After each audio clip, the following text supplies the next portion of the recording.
এই 25 বছরে পাপগুলো কী কী করা হয়েছে, কোনো একটা পাপ বাকি আছে কিনা যা করা হয় নাই। 25 ইয়ার্সের মধ্যে অনেকেই জিনা করেছে, অনেকেই, আমি আপনাদের কথা বলছি না, এভারেজ আমি পুরো বাংলাদেশের ইয়াং জেনারেশনের কথা বলছি। 25 বছরের ইয়াং এই প্রজন্মটা, এই লেটেস্ট যে প্রজন্মটা, এদের অনেকেই জিনা করেছে, বিবাহ বহির্ভূত সম্পর্ক। এবং আমরা এখন জেনাকে অনেক সময় উস্কেও দেই, আমরা অনেক সময় এটাকে প্রমোটও করি, আমরা এটাকে ফ্যাশনও মনে করি। কারণ আমাদের ঢাকায় মানুষ বলে যে তোর গার্লফ্রেন্ড নাই, এটাই হচ্ছে ওদের কাছে অবাক করা বিষয়। সবাই ঘুরে, ঈদের দিন তুই ঘুরতে পারিস না? আমাদের ফ্যামিলির মধ্যে একজন বলতেছিল তার মেয়েকে, সবাই ঈদের দিনে বাইরে যায়, তুই যেতে পারস না? ঢাকায় এভাবে কথা বলে। আমরা এটাই ফ্যাশন, মানে আমরা জেনাকে উস্কেও দিচ্ছি। তার মানে 25 বছর আমরা অনেকে জেনাও করেছি। মাদকের সাথে সম্পৃক্ত কত পার্সেন্ট ইয়াং জেনারেশন আমাদের দেশে? ক্যালকুলেট করেন, আপনি গুগল করেন, দেখেন কত পার্সেন্ট আমাদের দেশে মাদক সেবন করে। ইভেন এখন কিশোর গ্যাং বের হয়েছে, কিশোর গ্যাংয়ে অনেক যুবকরা যায়, অনেকে রাস্তাঘাটে মারামারি করে, অনেকে পলিটিক্যাল দলাদলির মধ্যেও আছেন অনেকেই, এবং এখানে ভাই ভাই রক্ত ঝরাই। আমরা উভয় মুসলিম, কিন্তু উভয় মুসলিম, জুমার দিন একসাথে নামাজ পড়ে। তাহলে এটা কোন দর্শন যেটা আমার ভাইকে শত্রু বানিয়ে দিল, আর পশ্চিমারা গাছের আড়ালে বসে বসে হাসছে? কারণ এই দর্শনগুলো তো ওরাই দিয়েছে। তো 25 বছরের পাপগুলো একটু ক্যালকুলেট করি। প্রিয় দিনী বোন, একটু হিসাব করবেন যে 25 বছর আপনি কতদিন পর্দা করেছেন, কত 25,000 মানুষ আপনার চেহারা দেখেছে কিনা, এই 25 বছরে কত হাজার মানুষ আপনার চেহারা দেখেছে। আর ছেলেরা আপনাকে দেখলে কখনো চেহারা সুরত দেখে না। বেগানা নারীর দিকে একটা ছেলে যখন তাকায় এবং সেক্সুয়াল ডিজায়ার নিয়ে তাকায়, তখন সে চোখ দিয়ে তাকে রেপ করে। ভেরি সরি টু সে যে আপনি প্রচুর চোখ দিয়ে রেপ হয়েছেন প্রিয় দিনী বোন, অনেকেই আপনাকে চোখ দিয়ে রেপ করেছে, আপনি বুঝতেই পারেন নাই। তো এই 25 ইয়ার্স আমরা অনেক কিছুই করেছি, অনেক কিছুই করি নাই। এখন একটু আজকে সাদা একটা কাগজ নিয়ে আমরা একটা হিসাব করব যে আমরা 25 বছরে কী কী করেছি, কী কী করি নাই, কী কী পাপ করেছি, কী কী করি নাই, কী কী পুণ্য করেছি, কী কী করি নাই। আমি আগে মনে করতাম যে একটা খালেস তওবা ইনশাআল্লাহ আল্লাহ পাক সব মাফ করে দিবেন। আসলে আল্লাহ পাক মাফ করেই দিবেন, কিন্তু ভিতর থেকে স্যাটিসফাই হতে পারবেন না আপনি। এখন যদি আপনি এখান থেকে আমার এই লেকচারটা শুনে আল্লাহর ওলি হয়ে যান এবং আপনি বড় মুহাদ্দিস, মুফতি, দিনের বড় দায়ী ইলাল্লাহ, বড় পলিটিশিয়ান, বড় ইঞ্জিনিয়ার, মানে যারা ওয়ার্ল্ডকে ইসলাম স্ট্যাবলিশমেন্টের দিকে নেতৃত্ব দিচ্ছেন, এমনও মানুষ যদি আপনি হয়ে যান, আপনি এই 25 বছরের ঋণটা শোধ করতে পারবেন না। এই 25 বছরের ঋণ আপনাকে প্রতিনিয়তই ভিতরে ঢুকিয়ে মারবে আর কি, যেটা আমাদেরকেও মারে ভিতর থেকে। যে আমরা যদি আগে থেকে বিষয়গুলো বুঝতাম, যদি আরও আগে থেকে স্টাডি করতে পারতাম, আরও বেশি যদি আমি আলেম ওলামার সাথে মিশতে পারতাম, আরও যদি বেশি গভীরে যেতে পারতাম, তাহলে কতই না ভালো হতো। তো আমি আশা করি কথাগুলো আপনাদের কলিজায় পৌঁছাবে ইনশাআল্লাহ। এখন লাইফের এটা সবচেয়ে ভাইটাল পার্ট, এই সম্পর্কে আমি জাস্ট 2টা হাদিস বলে আস্তে আস্তে কনক্লুশনের দিকে যাচ্ছি। নবী সাল্লাল্লাহু আলাইহি ওয়াসাল্লাম বলছেন যে 7 শ্রেণীর মানুষকে আল্লাহ পাক কিয়ামতের দিনে আরশের ছায়া দিবেন। কত শ্রেণী ভাই? তার মধ্যে সেকেন্ড শ্রেণীটা হচ্ছে সেই যুবক নাশা ফি ইবাদাতিল্লাহি তাআলা, যে আল্লাহ পাকের ইবাদতে তার যৌবনকালটা কাটিয়ে দিয়েছে। এখনো বাকি আছে আপনার সামনে যৌবনকাল কতটুকু? হয়তো 15 to 40। তার মানে এখনো 40 বা 50 বছর পর্যন্ত আপনার যৌবন টিকে থাকবে ইনশাআল্লাহ, যদিও বা এই যুগে থাকে না। আমরা তো ফ্যান্টাসিতে ভুগি অনেক সময়, 4টা বিয়ে। বাস্তবতা হচ্ছে এই যুগে একটাই ডিফিকাল্ট, একজনকে সন্তুষ্ট করাই কি ডিফিকাল্ট। এখন সেই যুগ না, তো আমরা তো হর্স রাইড করি না, আমরা তো এক্সারসাইজ করি না, আমরা তো এখন অনেকে খেলিও না, আমরা ফাস্ট ফুড খাই, আমরা হাইজেনিক খাবার খাই না, আমরা আগেকার মানুষদের মতো অনেক কিছু করি না। এনভায়রনমেন্ট নষ্ট হয়ে গেছে, পলিউশন আছে, সব মিলে এখন আমাদের যৌবন যে 50 বছর পর্যন্ত থাকবে, এটা নিশ্চয়তা দেওয়া যাচ্ছে না যদি আমরা বেঁচেও থাকি। আর কত যুবক যুবতী ভাই বোন যে যৌবনকালেই চলে যায়, তার তো ঠিক নাই। প্রিয় দিনী ভাইয়েরা, আমরা আলোচনা করছিলাম যৌবন সম্পর্কে। এই বিষয়ে আমি 2টো হাদিস বলার নিয়াত করেছিলাম। তো প্রথমটা শুনিয়েছি মোটামুটি, সেটা হলো নবী সাল্লাল্লাহু আলাইহি ওয়াসাল্লাম বলেছেন যে কিয়ামতের মাঠে আল্লাহ রাব্বুল আলামিন যে 7 শ্রেণীর মানুষকে তার আরশের ছায়া দিবেন, তার মধ্যে 3য় শ্রেণী হচ্ছে সেই যুবক যে তার যৌবনকালটাকে আল্লাহর পথে উৎসর্গ করেছে বা কাটিয়ে দিয়েছে। আরেকটা হাদিস যেটা বলতে চাচ্ছিলাম সেটা হলো কিয়ামতের মাঠে 5টা প্রশ্ন হবে, স্পেশাল 5টা প্রশ্ন, যে 5টা প্রশ্নের উত্তর না দেওয়া পর্যন্ত কাউকে ছাড়া হবে না। তার মধ্যে প্রথম প্রশ্নটাই হচ্ছে তোমার জীবন কোন কাজে কাটিয়েছো, এবং দ্বিতীয় প্রশ্ন হচ্ছে তোমার যৌবন কোন কাজে কাটিয়েছো।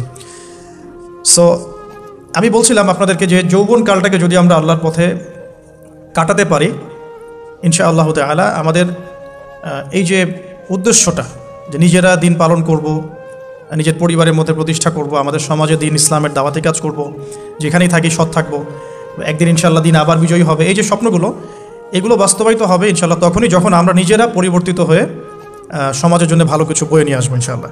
তো আমি জাস্ট কয়েকটা পয়েন্ট আপনাদের সাথে একটু শেয়ার করে শেষ করে দেবো যে এখন থেকে কিভাবে আপনারা বা আমরা আমাদের যৌবনটাকে আল্লাহর পথে কাটাতে পারি।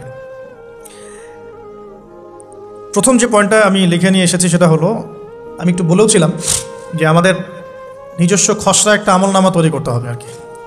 আজকে আমরা সেটা করতে পারি বাসায় গিয়ে, যে আমরা যদি আমাদের গড় আয়ু হয় 60 বছর, তাহলে আমরা এখন কতটুকু সময় পেতে পারি, আর এই সময়টুকুর মধ্যে আমাদের টার্গেট কী, আমরা আসলে কী চাচ্ছি, কী অ্যাচিভ করতে চাই, যা চলে গেছে এই সময়টুকুর মধ্যে আমরা কিভাবে আল্লাহর রহমত পাবো, ক্ষমা পাবো কিভাবে।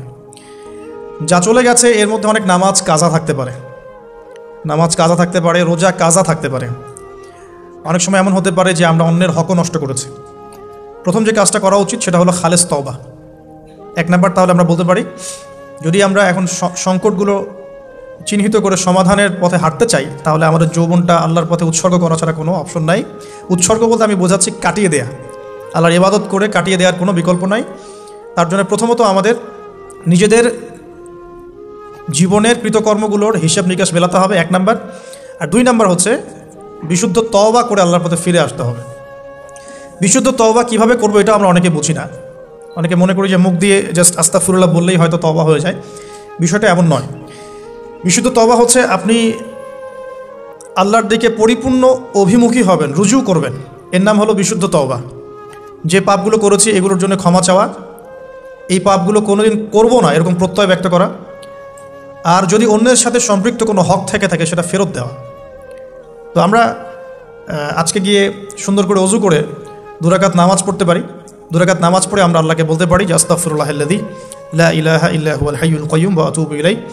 আল্লাহ, আমি আমার জীবনের এই যে একটা বড় সময় তোমার থেকে দূরে ছিলাম, নামাজ কাজা হয়েছে, রোজা কাজা হয়ে গেছে, চোখের হেফাজত হয় নাই, জিনা হয়ে গেছে নাউযুবিল্লাহ, মাদকের সাথে সম্পৃক্ত ছিলাম নাউযুবিল্লাহ, আমরা মিউজিক্যাল ইনস্ট্রুমেন্ট প্লে করেছি, ইত্যাদি ইত্যাদি। এগুলো থেকে আল্লাহ আমরা আজকে তোমার কাছে তওবা করছি, ক্ষমা চাচ্ছি, এবং আগামী দিনগুলোতে তোমার হুকুম আহকাম মেনে চলার তৌফিক চাচ্ছি। 2টো জিনিস খুব প্রয়োজন, একটা হলো তৌফিক, একটা হলো দোয়া। আপনার প্রচেষ্টা আল্লাহর কাছে দোয়া করতে থাকা এবং আল্লাহর কাছে তৌফিক কামনা করতে থাকা। আল্লাহ পাক যাকে ইচ্ছা তাকে তৌফিক দিয়ে থাকেন। আল্লাহ রাব্বুল আলামিন যাকে ইচ্ছা তাকে তৌফিক দিয়ে থাকেন। যে আল্লাহর কাছে যত বেশি চাইবে আল্লাহ পাক তত বেশি দিবেন ইনশাআল্লাহ। তো এই জন্য চেয়ে নিতে হবে, প্রথমত চেয়ে নেবেন যে আল্লাহ আপনি আমাকে তৌফিক দিন, যাতে করে আমি আমার পুরো জীবনটাকে আপনার ইবাদতে কাটাতে পারি, আরও সে ছায়া পেতে পারি। আল্লাহ কবুল করুন, আমিন। এখন ইস্তেগফার করার পর যার যার হক তাকে তাকে ফিরিয়ে দেওয়া উচিত। যদি আপনি বা আমি আল্লাহ না করুক কারো হক নষ্ট করে থাকি, সেটা ফিরিয়ে দিতে হবে।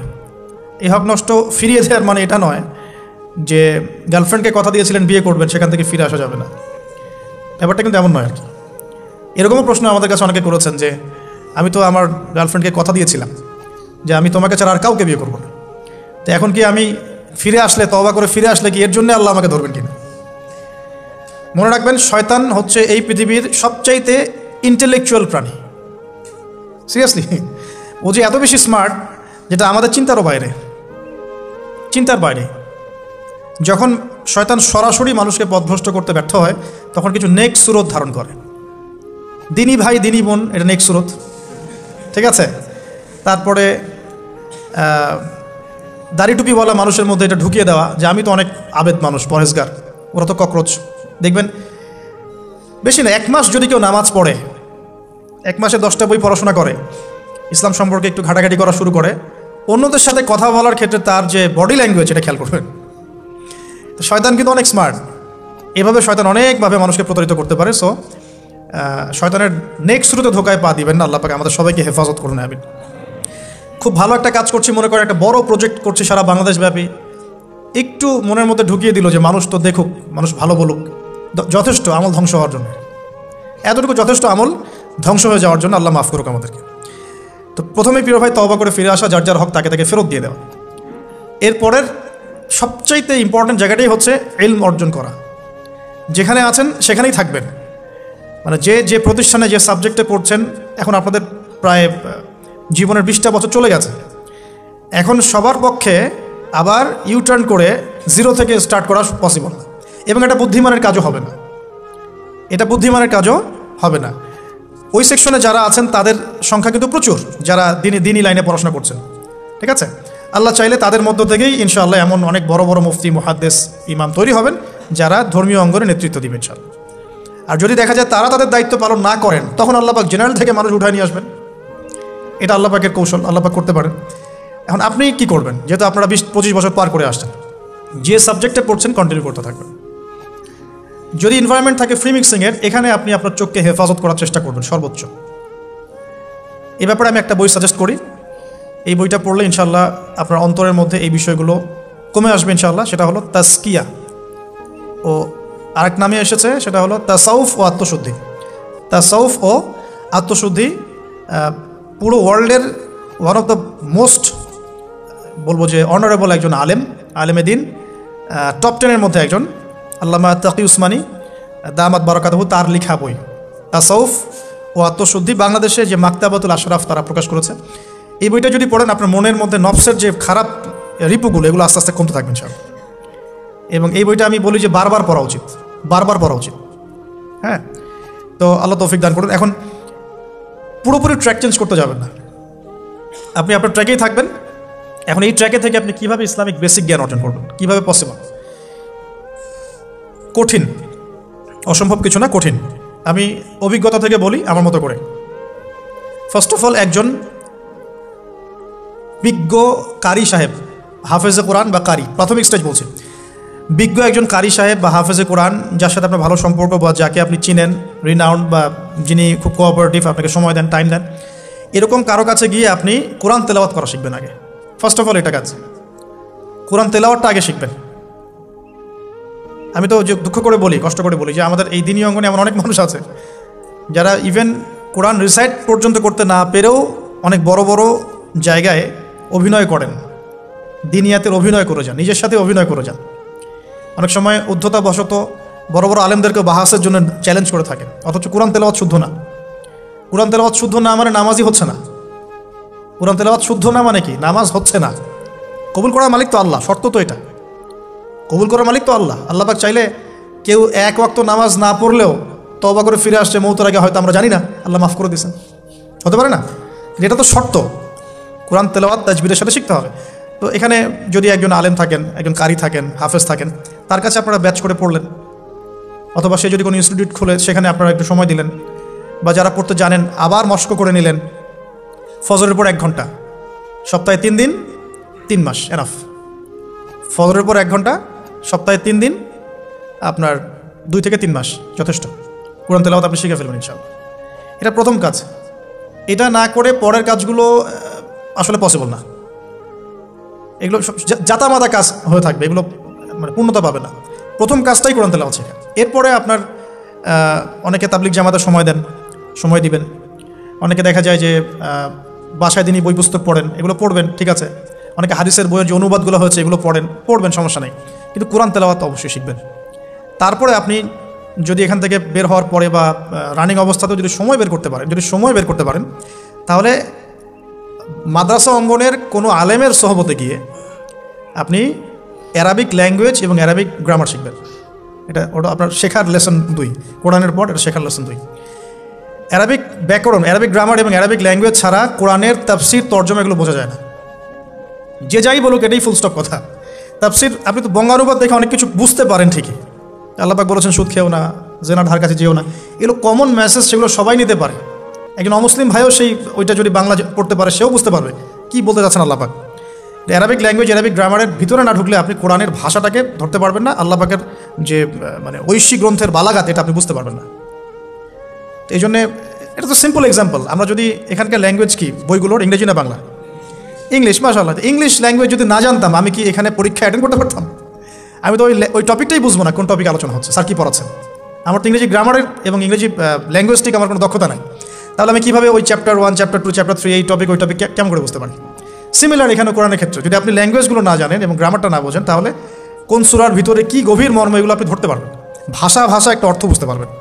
ভাষা অর্থ পরীক্ষায় পাশ করাতে পারে, কিন্তু A+, গোল্ডেন A+ আনতে পারে না। আশা করি আপনি বুঝতে পারছেন যে আমি কী বলতে যাচ্ছি। তো এটার জন্যে এখন এক্সাম্পল বুঝে নেন। এই যে এখানে ইংরেজি ল্যাঙ্গুয়েজ পড়ছেন, ওই ল্যাঙ্গুয়েজের উপরে বেস করে আপনি বইগুলো শেষ করছেন, এটা কি ওস্তাদ ছাড়া করছেন, ওস্তাদ সহ করছেন? টিচার লাগে না? সেম জিনিস কোরআনের ভাষা শিখতে হলেও, গ্রামার শিখতে হলেও এরকম কিছু ওলামায়ে কেরাম আপনাকে খুঁজে বের করতে হবে।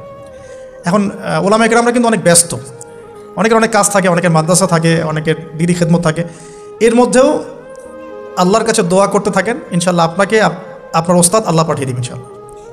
আল্লাহ পাক কাউকে ওস্তাদ ছাড়া রাখবেন না। তো ওস্তাদের কাছে আপনার বিহেভিয়ার কেমন হবে, এখন আপনি টিচারের সাথে যেমন বিহেভিয়ার রাখেন সেরকম তিনি সবক দিবেন, আপনি সেটা বাসায় কভার করবেন, নতুন পড়া নেবেন, আবার পড়া দিবেন। এইভাবে আস্তে আস্তে 4-5টা ক্লাসিক্যাল অ্যারাবিক গ্রামারের বই যদি কভার করতে পারেন, ইনশাআল্লাহ আপনি কোরআনের এই যে আলহামদুলিল্লাহি রাব্বিল আলামিন পড়ছেন, অর্থটা নিজেই বুঝতে পারবেন। হ্যাঁ, যালিকাল কিতাব লা রাইবা ফিহি হুদাল লিল মুত্তাকিন পড়ছেন, আপনি নিজেই বুঝতে পারবেন যে আল্লাহ পাক কী বলছেন আমাকে। এই যোগ্যতাটা অর্জন না করলে সত্যিকার অর্থে আমরা যে কোরআনিক সমাজ যেটা বলি আর কি বড় গলায়, এটা আসলে বাস্তবায়িত হবে না, তা আমার মত। আর এরপরে আপনি আরও উঁচু লেভেলে যদি পড়তে পারেন, যে পড়াশোনা শেষ, আপনার জব সেকশন নিশ্চিত, আপনার সময় আছে মাশাআল্লাহ, এখন এই সময়ের মধ্যে আপনি চাইলে হাদিসের যে কিতাবগুলো, হাদিসের বেসিক কিতাবগুলো মোতালা করতে পারেন। যে কাজটা আমি এখন করছি আর কি, হাদিসের বেসিক কিতাবগুলো আপনি মোতালা করতে পারেন। এটার জন্য অ্যারাবিক এবারত পড়ার যোগ্যতা অর্জন করতে হবে। এটা কি জিনিস? এটা হচ্ছে জবর জের পেশ ছাড়া আরবি পড়ার যোগ্যতা। এখন যে কোরআন তেলাওয়াত আপনি শিখবেন সেটা হচ্ছে জবর জের পেশ দেয়া কোরআন আপনি পড়বেন, তাই না? কিন্তু হাদিসের যে বইগুলো আছে এই বইগুলোর মধ্যে কিন্তু কোনো জবর জের পেশ দেয়া থাকে না। মৌলিক কিতাবের কথা বলছে, মৌলিক যে বইগুলো, অনেকে মনে করেন অনুবাদ করা বইগুলোই মনে হয় মূল বই। এগুলো হচ্ছে ওই বইগুলোর অনুবাদ, আংশিক অনুবাদ, পুরোপুরি অনুবাদ নয়। মূল বইগুলো পড়তে হলে এবারত পড়ার যোগ্যতা অর্জন করতে হবে। এটা level 3 Arabic grammar, Arabic language শেখার পর এই লেভেলে মানুষ যায়। তাহলে একটু ধাপগুলো চিন্তা করতে থাকেন, কোন ধাপে গিয়ে কোন বইগুলো পড়তে হয়। আর অনেক সময় আমরা কি উদ্ধত আচরণটাই না করি হুজুরদের সাথে, আলেমদের সাথে, স্কলারদের সাথে।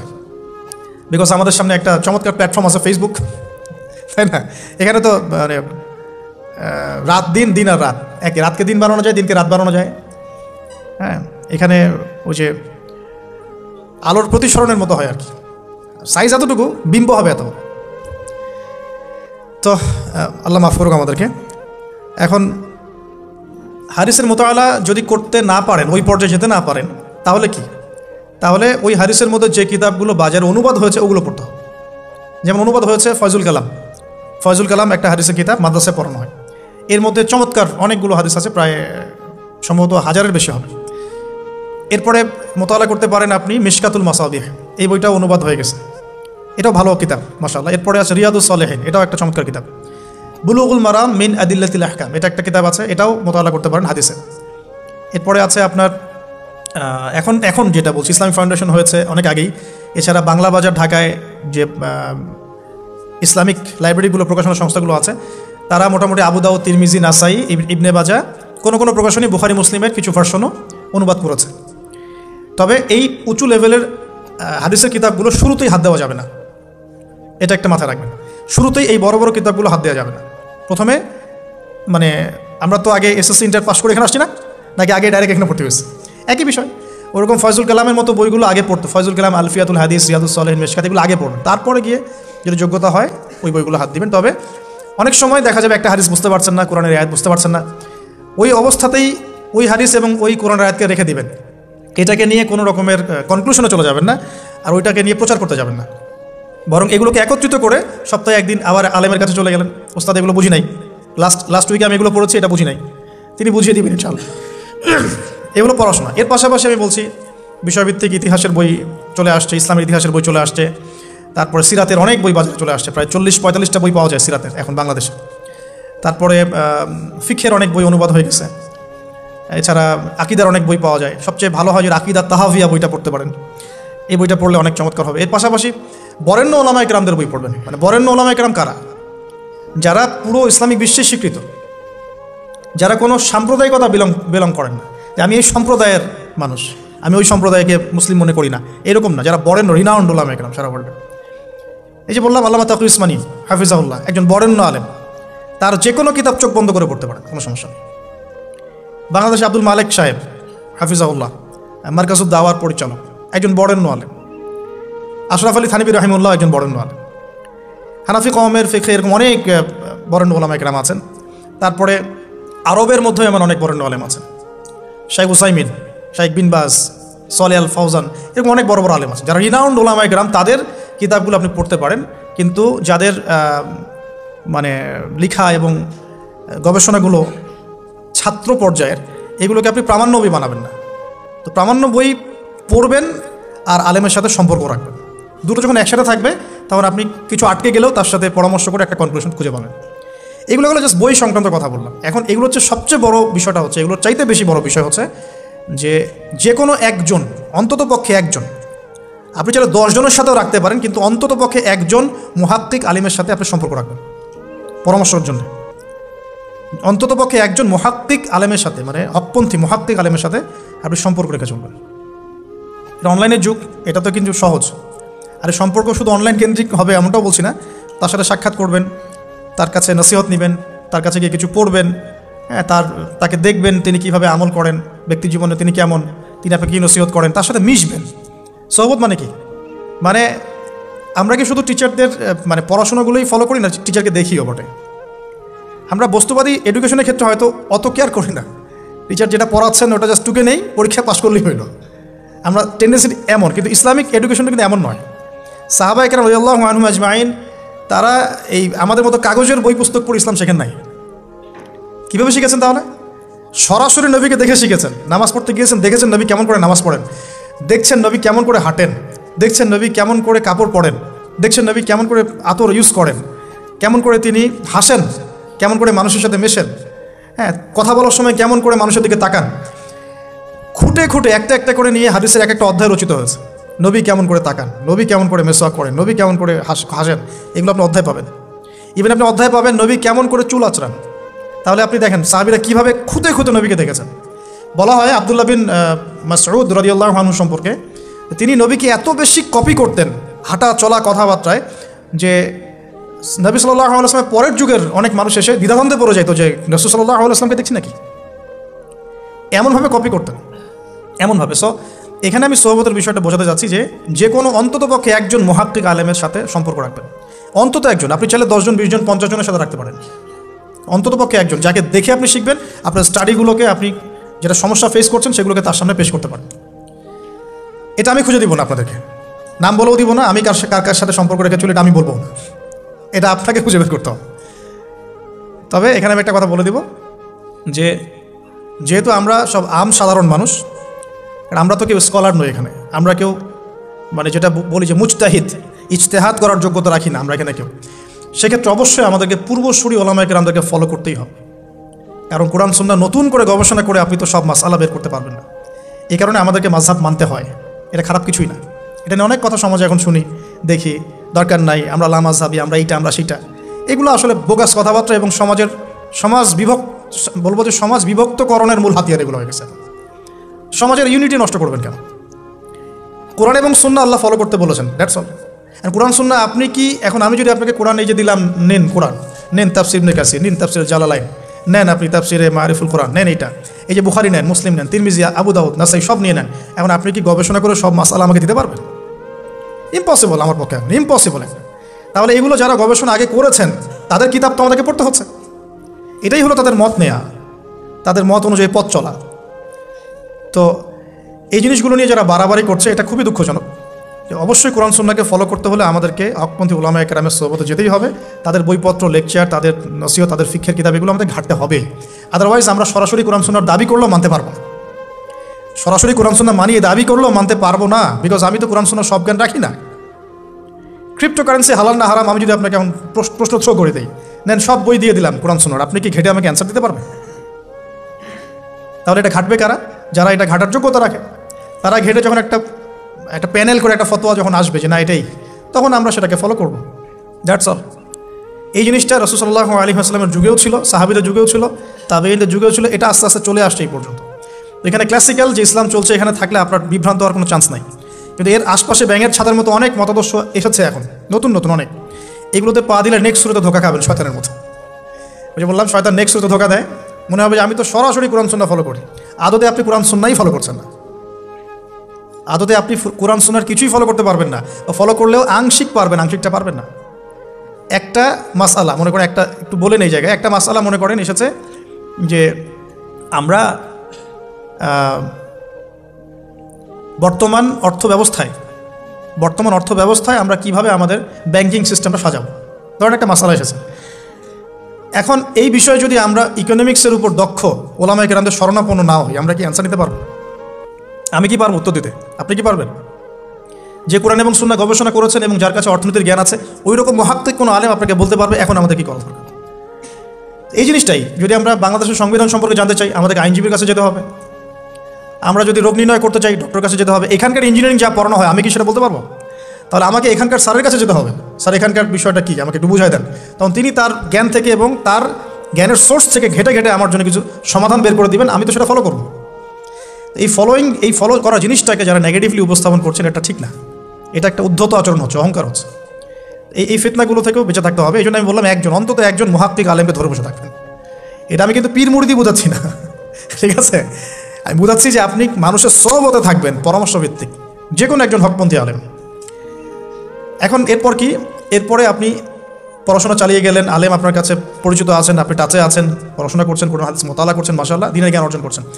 এখন আপনি আপনার সাধ্যমতো দাওয়াতি কাজ করবেন। যতটুকু দাওয়া আপনার দেওয়ার যোগ্যতা আপনি অর্জন করেছেন বা পারছেন, অতটুকু ছোটো ছোটো করে 5 মিনিট 10 মিনিট, একটা হাদিস 2টা হাদিস, এভাবে মানুষের মধ্যে ইসলামটাকে প্রচার করতে থাকেন ইনশাআল্লাহ। তবে যে বিষয়গুলো নিয়ে সমাজে ইখতিলাফ দ্বন্দ্ব দেখা যায়, এগুলো নিয়ে আপনি কথা বলতে চান, এগুলোর কোনো সমাধান নাই। মানে এগুলো কখনো শেষ হবে এমনটা মনে হচ্ছে না। ইলা ইয়াউমিল কিয়ামা, কিয়ামত পর্যন্ত এগুলো শেষ হবে এমনটা বোঝা যাচ্ছে না। এই জন্য আমরা এখানে আগুন আর উস্কে দেওয়ার দরকার নাই। আপনি আপনার কাছে যেটা ভালো লাগে ওই মানহাজ, ওই মাযহাবটা ফলো করতে থাকেন ইনশাআল্লাহ। সাহাবীর যুগ থেকে এরকম ইখতিলাফ কিন্তু ছিল, তাই বলে কেউ কাউকে তারা এরকম তুই কাফের হয়ে গেছিস এরকম কখনো কথা কেউ বলে নাই, যেটা আমাদের পান থেকে চুন খসলে মানুষ বলে দেয়। এরকম জায়গায় যায় না, এটা তাস্কিয়া নষ্ট হয়ে যাবে, আপনার মনের তাস্কিয়া নষ্ট হয়ে যাবে। এখন এরপরে আপনি বা আমি আমাদের কর্মক্ষেত্রটা সাজাবো। যেহেতু আমাদের এখন মাশাআল্লাহ পড়াশোনা হচ্ছে, আলেমদের সাথে আমরা সম্পর্ক রাখছি, শেষ করছি, একটু ধৈর্য ধরেন। কর্মক্ষেত্রটা আমরা সাজাবো। এখন আপনারা বের হয়ে যাবেন, জবে চলে যাবেন মাশাআল্লাহ। এখানে এমন একটা বিষয় খুঁজে নেওয়ার চেষ্টা করেন যে আপনার যাতে দুনিয়ার আর্নিংসটাও চলে আসে এবং পরকালেরও কাজ হয়। এক্সাম্পল দিচ্ছি আমি একটা, ধরেন যে আমার 4-5টা মাদ্রাসা আছে, কথা আমি বিভিন্ন মাদ্রাসায় পড়াই। এখানে কি হচ্ছে, আমি ইলম শিক্ষা দিচ্ছি, আমার নিজের চর্চা থাকছে, আমি সেখান থেকে কিছু হালকা পাতলা কিছু বেতনও পাচ্ছি, আমার পরিবার চলে যাচ্ছে। তো পুরো লাইফের পুরো কাজগুলোই কিন্তু তখন দিন কেন্দ্রিক হয়ে গেল, তাহলে সে বেশি লাভবান হলো। এখন আপনাদেরকে এরকম সুযোগ বের করতে হবে যে আপনারা এমন কিছু ক্ষেত্রে যাবেন যেখানে ওই কাজটাই ইবাদত বলে কাউন্ট হবে। টাফ কিন্তু ইম্পসিবল না। বা যদি এমন জব নাও পাওয়া যায়, আপনি হালাল কোনো বৈধ জবে থাকলেন, আপনার রিজিকের একটা অংশ থেকে আল্লাহর পথে সদকা করলেন। আল্লাহ পাকের বেশি কিছু আপনার কাছে চাচ্ছে না। যাকাত ফরজ হয়ে গেলে যাকাত দিলেন, নফল দান সদকা করলেন, এতটুকু আপনার পরিবারের পেছনে খরচ করলেন, আল্লাহর হক আদায় করলেন, জনগণের আমরা যেটা বলি মানুষের হক সেটা আদায় করলেন। এরপরে আপনার আসবে বিয়ে শাদীর ব্যাপার স্যাপার। বিয়ে শাদীর ব্যাপার স্যাপার আগে আনলাম না কেন? কারণ ওই আত্মনির্ভরশীল না হলে তো মেয়েরা আপনার কাছে আসবে না। ওটা প্রেম করতে পারে, কিন্তু বিয়ের সময় তারা খুব সচেতন। বিয়ের সময় তারা অনেক বেশি কনসিয়াস যে না, সে কী করে এটা দেখতে হবে। এবং মেয়ের বাবা মার প্রথম প্রশ্নই হবে আপনি করেন কি। আপনি সুফি মানুষ, মনে করেন আপনি হচ্ছেন কি বলবো, যে আপনি হচ্ছেন মুহাদ্দিস, আপনি মুফতি, আপনি হচ্ছেন মুফাসসিরে কোরআন, কোনো দাম নাই। মেয়ের মায়ের কাছে এটার কোনো দাম নাই, মেয়ের বাবার কাছে এগুলো কোনো সাবজেক্ট না। ইল্লা মাশাআল্লাহ, এর বাইরেও কিছু মানুষ আছেন, কমন একটা ট্রেন্ড বললাম। প্রথম কোশ্চেন তারা করবেন যে আপনার স্যালারি কত, এবং আপনার জব আছে কিনা, আপনার বাড়ি আছে কিনা, ইত্যাদি ইত্যাদি।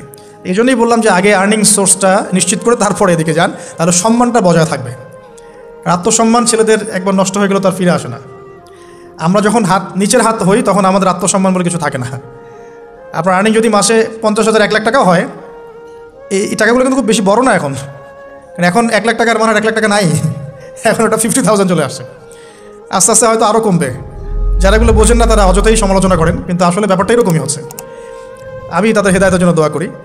এখন এইটুকু আর্নিং যদি আপনার হয়, কিন্তু এই আর্নিংয়ে আপনার কারো কাছে হাত পাততে হচ্ছে না, আপনার সম্মান বজায় থাকবে।